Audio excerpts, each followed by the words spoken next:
Okay, now we're ready to do some of the details. I'm going to use a smaller brush. This is a 2, so it's fairly thin. And I put some more paint on my plate here. I've got some, let's see, this is raw sienna, got some burnt umber, and I got some scarlet. There's a lot of different types of reds. Some reds are a little bit more orange, some of them a little bit more towards purple. You just kind of have to test them out to see which ones you like best for a specific piece. What I'm going to do is I'm going to take a little bit of the red and water it down really good. And I'm going to start building up some of the skin color. Because if you notice, most people's skin is not really just one shade. Got lots of colors in there. Make sure you can still see what I'm doing. I'm going to start with some of the shadows. I'm going to do the inside of the ear. Dab off a little bit of water. And again, with the acrylic inks, you do want to be really careful with what you're doing because you can't undo what you've done really well. Once you've put it down on the paper, that's pretty much it. So it's best to not really be timid with it, but just be really mindful of what you're doing. Make sure you really want the color where you're putting it down. And use a lot of water. It's a watercolor technique, so water is your friend. And if you're not real comfortable with guessing where the shadows should be because you haven't done a lot of work previously before, it's okay to work from photos. It's best if you use your own photos instead of copying someone else's, but making composites of various pictures could help. You also kind of want to decide where your light source is going to be. I'm going to have light emitting from the little orb he's holding, so the shadows are going to be cast in this direction. So I'm going to use some of the pink to help symbolize that. And spread it around a little bit more. Something else you can use for shadows is purple. Purple makes for really nice shadows, so does blue. But you can also use whatever color you've used for your background as for shadow color.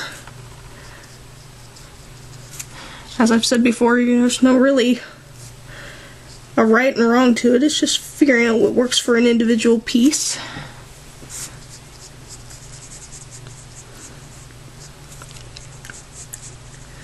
Do a little bit on her nose.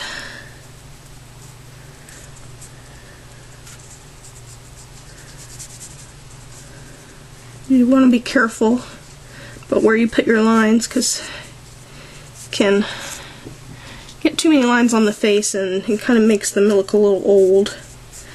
And this elf is probably up there, but we don't want him looking decrepit or anything.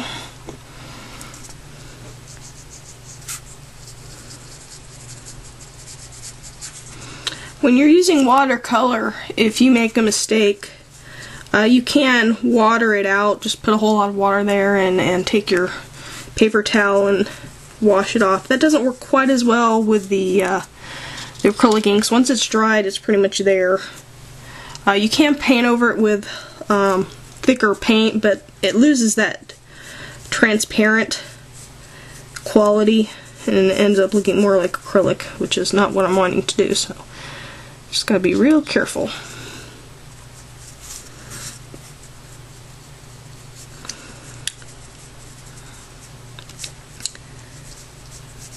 A little bit more detail under the eyes. And onto the hands. Get a little bit more shadow underneath the throat.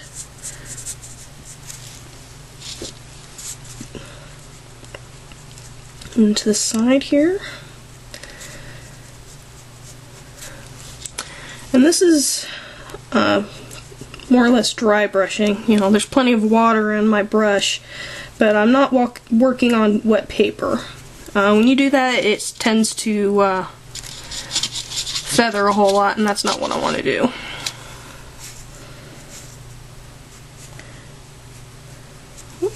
Too dark there. If it's still moist, you can erase it, or just add more water to help balance it out.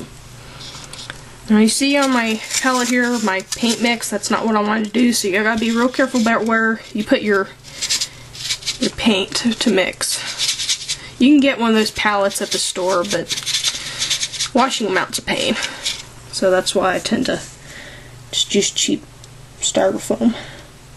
Not very eco-friendly, but if they're around the house already. It's a little dark, so I'm going to add a little bit more water there.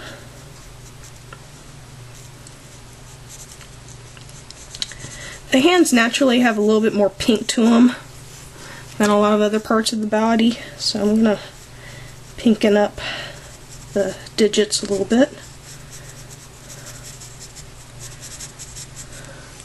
Sometimes the extremities, like the nose and the hands, tend to show a little bit more color.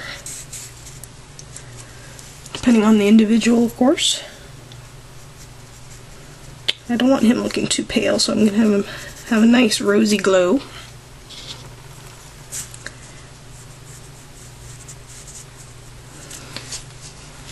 Add a little bit more water there so it's not too dark. A little bit more. Be real careful so you don't end up with streaks. So use lots of water.